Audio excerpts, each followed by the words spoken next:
అందరికీ నమస్తే అండి. Good morning. ఈనాడు, ఆంధ్రజ్యోతి, సాక్షి ఈ 3 పత్రికల్లో వచ్చిన కీలకమైన వార్తాంశాలు నేను ఈ వీడియోలో చెప్తాను. ఏమనుకోవద్దు, ఈరోజు మనకు ల్యాప్టాప్ కానీ స్క్రీన్ కానీ అందుబాటులో లేదు. నేను వేరే మొబైల్లో ఓపెన్ చేసి చెప్తున్నానండి. సో సింపుల్గా చెప్పేస్తాను. దాదాపుగా ఒక 20 వార్తాంశాలు కవర్ చేస్తాను. సింపుల్గా ఉన్నదన్నట్టు ఎక్స్ప్లెయిన్ చేసేస్తాను. రేపటి నుంచి ఎటువంటి లోటుపాట్లు లేకుండా చేస్తాను. Sorry for late and sorry for inconvenience also. Communist దిగ్గజం సురవరం కన్నుమూత. సిపిఐ జాతీయ ప్రధాన కార్యదర్శిగా 3 దఫాలు అండ్ జాతీయ కార్యవర్గంలో దాదాపుగా 15 ఏళ్లకు పైగా పనిచేసిన సురవరం సుధాకర్ రెడ్డి గారు నిన్న కన్నుమూశారు. ఆయన తెలంగాణ ఉద్యమంలో కీలక పాత్ర పోషించారు. తెలంగాణ వాళ్ళకి చాలా దగ్గరైన నాయకుడు ఆయన. ఈవెన్ సిపిఐలో కీలక స్థాయిలో పనిచేయడం అంటే మామూలు విషయం కాదు. సో ఆయన నిన్న కన్నుమూశారు. ఆ అంశాన్ని అన్ని పత్రికల్లో కూడా కవర్ పేజీలో, బ్యానర్ పేజీలో వేశారు. ఆ తర్వాత చంద్రబాబు నాయుడు గారు నిన్న ఢిల్లీలో ఎకనామిక్ టైమ్స్ వరల్డ్ లీడర్ సదస్సులో పాల్గొన్నారు. సో ఇందులో ఆయన మాట్లాడుతూ ప్రతి సవాల్ వెనుక ఒక అవకాశం ఉంటుంది, ఆ అవకాశాన్ని అందిపుచ్చుకుంటే మనం ఎదగగలము.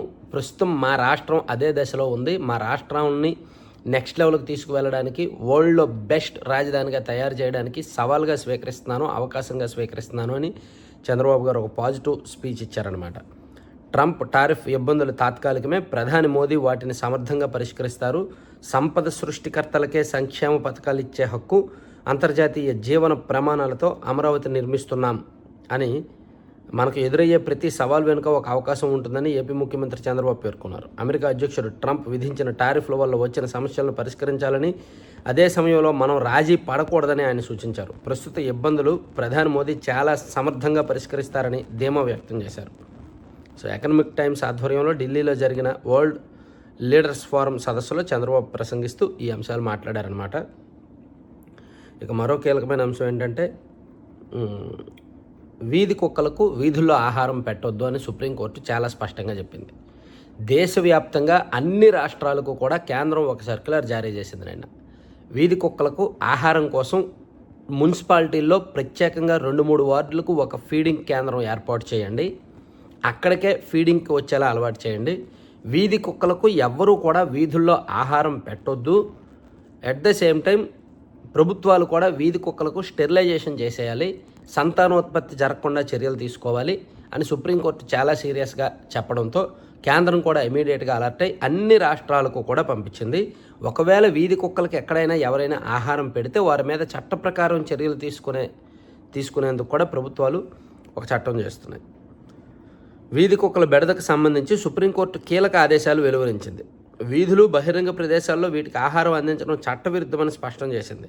దేశ రాజధాని ఢిల్లీ పరిధిలో శునకాలను నిషేధిస్తూ ఇటీవల వెలువరించిన ఉత్తర్వులను శుక్రవారం సవరించింది. మూగజీవుల పట్ల ఆ ఆదేశాలు చాలా కఠినంగా ఉన్నాయంటూ జంతు ప్రేమికుల నుంచి వచ్చిన నిరసనల నేపథ్యంలో జస్టిస్ విక్రమ్నాథ్ నేతృత్వంలో త్రిసభ్య ధర్మాసనం మధ్యంతర తీర్పు వెలువరించింది. వీధి శునకాలకు టీకాలు ఇవ్వడంతో పాటు సంతాన నిరోధక చికిత్సల తర్వాత వాటిని వదిలిపెట్టాలని స్పష్టం చేసింది. అయితే మనుషులపై దాడి చేసే స్వభావం, ర్యాబిస్ వ్యాధి కారక శునకాలను మాత్రం షెల్టర్లకు తరలించాలని తెలిపింది. ఇది చాలా కీలకం అనుకోవచ్చు. గత కొంతకాలంగా వివాదాస్పదంగా మారిన ఈ అంశానికి సుప్రీంకోర్టు నిన్న ఫుల్ స్టాప్ పెట్టింది అనుకోవచ్చు. ఇక డిఎస్సి మెరిట్ జాబితా విడుదలైందండి. డిఎస్సి అభ్యర్థుల మెరిట్ జాబితాను పాఠశాల విద్యాశాఖ శుక్రవారం రాత్రి విడుదల చేసింది. అన్ని సబ్జెక్టులు, రాష్ట్ర, జోన్, జిల్లాల వారీగా ర్యాంకులు ఇచ్చింది. Post graduate teacher, PGT, principal పోస్టుల మెరిట్ జాబితాలను తొలుత ప్రకటించింది. అధికారిక వెబ్సైట్లో వీటిని అందుబాటులో ఉంచింది. ఎవరైనా కావాలంటే ఆ వెబ్సైట్లో చూసుకోవచ్చు. ఇక మరో కీలకమైన అంశం ఏంటంటే, మీకు డౌట్ రావట్లేదా? లిక్కర్ స్కామ్లో ఇంతమందిని విచారణకు పిలుస్తున్నారే, ఇంతమందిని నిందితులుగా చేర్చారే, బిగ్ బాస్కి ఇంత అమౌంట్ వెళ్ళిందని చెప్పారే, అసలు అప్పుడు అబ్కారీ శాఖ మంత్రిగా పనిచేసిన నారాయణ స్వామి గారి పాత్ర ఏంటి దానిలో అనేది ఎవరికి డౌట్ రాలేదా? అదే ఆ స్కామ్ ప్రత్యేకత, అదే వైసీపీ ప్రత్యేకత. ఆ శాఖకు మంత్రిగా ఉన్నప్పటికీ ఆయన చేతికి మరకలంటకుండా, ఆయనకు సంబంధం లేకుండా, ఆయనకు విషయం ఏమీ చెప్పకుండా జస్ట్ ఆయన పేరును, ఆయన సంతకాన్ని వాడుకొని ఇదంతా నడిపించారు. పాపం వీళ్ళు రూపాయి తిన్నప్పుడు ఆయనకు ఒక 5 పైసలు వాటా అయినా ఇవ్వాలిగా. 5 పైసలు కాదు కదా, పైసా వాటా కూడా ఆయనకి ఇవ్వలేదు. అది వైసీపీ పెత్తందారీతనానికి నిదర్శనం. ఒక రిజర్వ్డ్ క్యాండిడేట్ని తీసుకొచ్చి మంత్రిగా పెట్టి జస్ట్ నువ్వు సంతకం చేయమన్న చోట చేయి, శాఖలో ఏం జరుగుతుందో పట్టించుకోకనేటట్టు వ్యవహరించారు. ఎందుకంటే ఆయన ఇచ్చిన వాంగ్మూలం అలాగే ఉంది. అంతా పై వాళ్ళకే తెలుసు, వారి ఆదేశాలు పాటించా అంతే. సిట్ విచారణలో ఎక్సైజ్ శాఖ నాటి మంత్రి నారాయణ స్వామి వెల్లడి. మద్యం కుంభకోణం కేసులో 6 గంటల పాటు ప్రశ్నించిన సిట్. ఇప్పుడు సాధారణంగా రెవెన్యూ మినిస్టర్గా ఉంటాడు. స్కామ్ జరిగినప్పుడు, ఏదో ఒక 100 ఎకరాల భూమికి సంబంధించిన వివాదాలు స్కామ్ జరిగినప్పుడు ఆ మినిస్టర్కి ఎంతో కొంత వాటా ఉంటుందని అందరూ అనుమానిస్తారు కదా. కానీ ఇక్కడ వైసీపీ అధికారంలో ఉన్నప్పుడు ఆ డిపార్ట్మెంట్లో జరిగిన స్కాముల్లో ఆ డిపార్ట్మెంట్ మంత్రులకు స్వల్పంగానే ప్రమేయం. అందులోకి ఈయన రిజర్వ్డ్ మంత్రి కాబట్టి ఈయన జస్ట్ డమ్మీగా అలా పెట్టి వెనక గేమ్ ఆడారనమాట. అన్నీ పై వాళ్ళకే తెలుసు, నాకేం తెలియదు, వారి ఆదేశాలే పాటించా. ఇది వైకాపా హయాంలో ఎక్సైజ్ శాఖ మంత్రిగా పనిచేసిన నారాయణ స్వామి సిట్ అధికారులకు ఇచ్చిన వాంగ్మూలం. మద్యం విధానం రూపకల్పన, సరఫరా, ఆర్డర్ల జారీని ఆటోమేటెడ్ నుంచి మాన్యువల్లోకి మార్చడం సహా ఇతర కీలక నిర్ణయాల గురించి తనకు ఏమీ తెలియదని, అప్పట్లో ఉన్నత స్థానాల్లో కొనసాగిన వారికే అవి తెలుసని వెల్లడించారు. మద్యం కుంభకోణం జరిగిన 5 ఏళ్లు నారాయణ స్వామి ఎక్సైజ్ శాఖ మంత్రిగా వ్యవహరించిన నేపథ్యంలో సిట్ అధికారులు శుక్రవారం ఆయన సుదీర్ఘంగా విచారించారు. అది పెత్తందారి, అసలైన పెత్తందారితనం వంటిది. ఒక రిజర్వ్డ్ క్యాండిడేట్ని తీసుకొచ్చి అతన్ని డమ్మీగా ముందు పెట్టి తెర వెనుక లావాదేవీలు, వ్యవహారాలు నడిపించడం. వీళ్ళు ఎదుటి వాళ్ళని పెత్తందారులు అంటారు.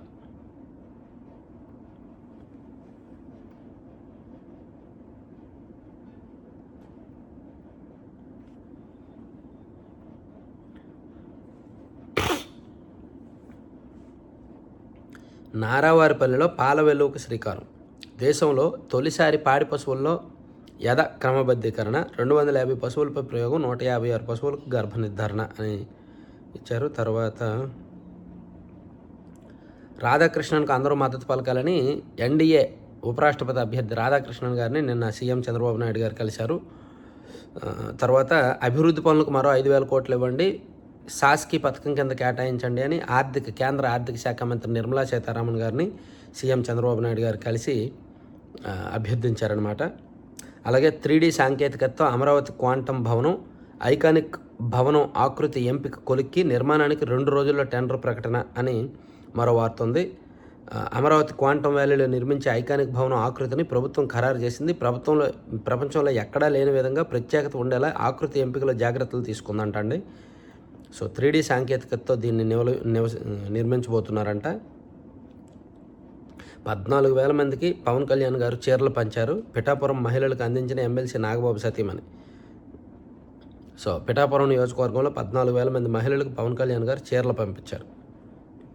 ఛత్తీస్గఢ్ నీళ్లతో అనుసంధానం ఏమిటి?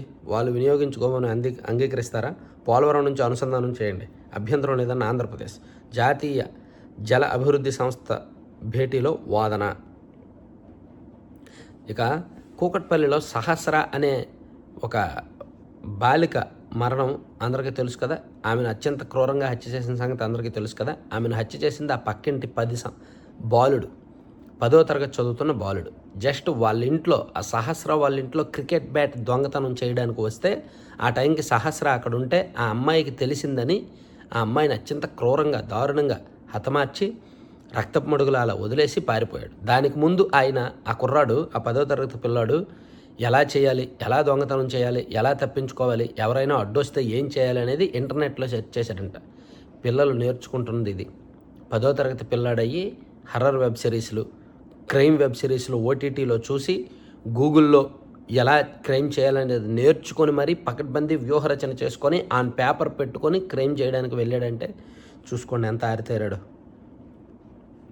సహస్రాన్ని చంపింది 10వ తరగతి విద్యార్థి.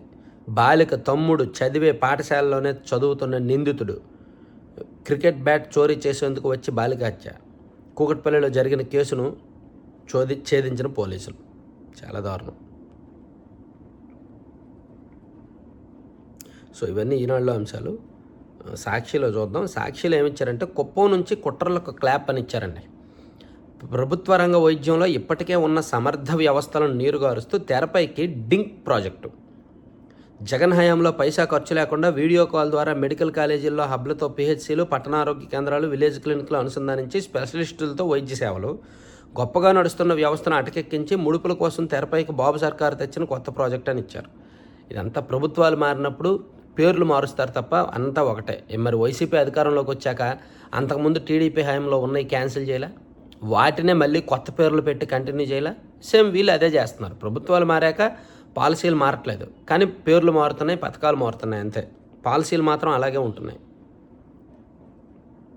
మన అంతరిక్ష కేంద్రం BIS-01 నమూనాను ఆవిష్కరించిన ఇస్రో అని సాక్షిలో ఒకటి ఇచ్చారు. తర్వాత ఓడిపోయే అభ్యర్థిని ఎలా నిలబెడతారు, ఇండియా కూటమి అభ్యర్థి ఎంపికపై సీఎం చంద్రబాబు వ్యాఖ్య. గుర్తు పెట్టుకొని లెక్క సరిచేస్తాం. దెందులూరు టీడీపీ నేతలకు వైఎస్ఆర్సీపీ నేతల హెచ్చరిక. తోటల్లో చెట్లను నరికేయడం దారుణం. దెందులూరులో మాజీ ఎమ్మెల్యే అబ్బయ్య చౌదరి పక్కన పామాయిల్ గెలను నరుకుతుంటే అక్కడికి టీడీపీ శ్రేణులు కొంతమంది, కొల్లేరు వాసులు కొంతమంది వచ్చి కొల్లేరు బకాయిలు చెల్లించాలని అడిగితే అది వివాదాస్పదమై కాంట్రవర్సీ అయిన సంగతి అందరికీ తెలుసు కదా. సో వాళ్ళు వైసీపీ వాళ్ళు తిరిగి వార్నింగ్ ఇస్తున్నారు. మేము గుర్తుపెట్టుకొని మరి మేము అంత తెలుస్తాము, జాగ్రత్తగా ఉండండి అని చెప్పారు. అది చూడొచ్చు. ఇక తువాలతో మెడకు ఉచ్చేసి చంపేయాలని చిలమత్తూరు వైఎస్ఆర్సీపీ ఎంపీపీపై టీడీపీ గూండాలు దాడి. అక్కడ ఏదో జరిగింది, లేదో రాశారు. ఒక ఓడిపోయే వ్యక్తిని ఎలా నిలబెడతారు, 6 వారాల్లో తాజా దర్యాప్తు నివేదిక ఇవ్వండి. తిరుపతి మున్సిపల్ ఉప ఎన్నికల్లో దాడి ఘటనపై డీజీపీకి ఆదేశాలు. ఎంపీ గురుమూర్తి ఫిర్యాదుపై మరోసారి స్పందించిన ఎన్హెచ్ఆర్సీ అని ఇచ్చారండి. ఇక ఆంధ్రజ్యోతిలో ఒక 2-3 వార్తలు ఇంపార్టెంట్ ఉన్నాయి. ఒకటోది ఏంటంటే పింఛన్పై ఫేక్ చర్చ. సాధారణంగా నిజంగానే వికలాంగ పింఛన్ల విషయంలో సమస్యలు ఉన్నాయి. అర్హులకు కూడా కట్ చేసేస్తున్నారు, అర్హులకు కూడా నోటీసులు ఇచ్చి కట్ చేసేస్తున్నారు. అది ఆల్రెడీ మాలాంటి నేనే 3-4 వీడియోలు చేశాను. కొంతమంది జర్నలిస్టులు, తటస్థవాదులు ప్రభుత్వం దృష్టికి తీసుకొస్తున్నారు.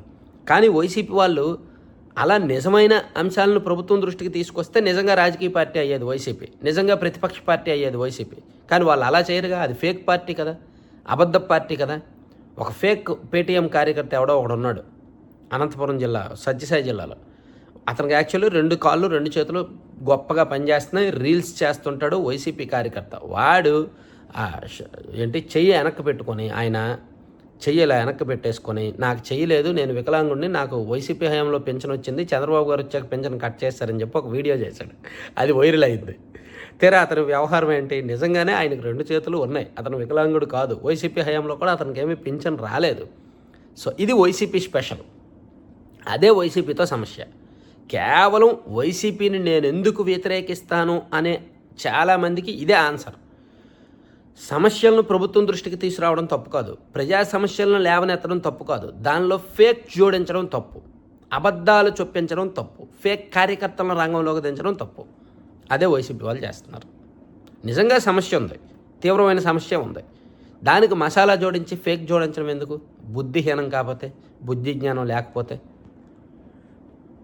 అది ఇక ప్రజాస్వామ్యంలో సంక్షేమం తప్పనిసరి, ఆర్థిక అభివృద్ధిలో అందరికీ భాగస్వామ్యం, పేద ధనిక అంతరం తగ్గించడానికి P4, ప్రభుత్వానికి ప్రైవేట్ రంగం తోడ్పడాలి, క్వాంటమ్ ఫలితాలు జనవరిలో కనిపిస్తాయి, భారత్ శక్తిని ఎవరూ అడ్డుకోలేరు. ఇదంతా చంద్రబాబు గారు నిన్న మాట్లాడిన అంశాలను ఆంధ్రజ్యోతిలో కూడా హైలైట్ చేశారు.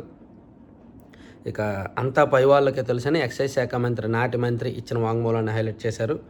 తర్వాత అరుణ గ్యాంగ్ కోసం పోలీసు వేట. ఇప్పుడు నిడిగుంట అరుణ పోలీసుల అదుపులో ఉన్నారు కదా, అరెస్ట్ అయ్యారు కదా, ఆమె గ్యాంగ్, ఆమె అనుచరులు కొంతమంది పారిపోయారు, వాళ్ళ కోసం పోలీసులు వెంటాడుతున్నారు అనమాట ఇప్పుడు. అలాగే దేవాదాయ శాఖ ఏసీ శాంతి పేరు గుర్తుందా? విజయసాయిరెడ్డి గారు, శాంతి గారు జంట గుర్తుంది కదా, దాదాపు ఒక 8 నెలల కిందట వైరల్ అయ్యారు. ఆమెకు షోకాజ్ నోటీస్ ఇచ్చిందంట డిపార్ట్మెంట్. కంపల్సరీ రిటైర్మెంట్కు ఏర్పాట్లు, సర్వీస్ అంతా అక్రమాలు, వివాదాలు. ఇక మంత్రి నారాయణ అల్లుడికి బురిడి, అకౌంటెంట్కు మెసేజ్ పెట్టి 1.96 కోట్ల లూటి. వెంటనే అప్రమత్తమై పోలీసులకు సమాచారం. సైబర్ నేరగాళ్ల ఖాతాలో 1,40,000 సీజ్. గత నెలలో ఘటన ఆలస్యంగా వెలుగులోకి. సైబర్ నేరగాళ్ళకి ఉచ్చుకి వాళ్ళు ఇల్లని లేదు, అందరూ బలైపోతున్నారనమాట.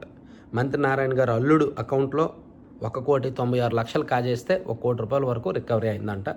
పెద్దోళ్ళు కాబట్టి పోలీసులు ఇమీడియట్గా స్పందించారు. అదే సాధారణ వాళ్ళు అయితే పోలీసులు స్పందిస్తారో లేదు. సరే, ఓవరాల్గా 3 పత్రికల్లో వచ్చిన వార్తలను సింపుల్గా చెప్పేశానండి. చివరి వరకు చూసిన వాళ్ళందరికీ కూడా ధన్యవాదాలు. సారీ, మళ్ళీ చెప్తున్నా, అప్పుడప్పుడు ఇలా తప్పదు. నేను అర్జెంటుగా విజయవాడలో ఎవరో పెద్దవాళ్ళని 1-2 కలవడానికి బయటికి రావాల్సి వచ్చింది నిన్న రాత్రి. అందుకే అక్కడే పక్కన కూర్చొని వీడియో చేసేస్తున్నా. Thank you.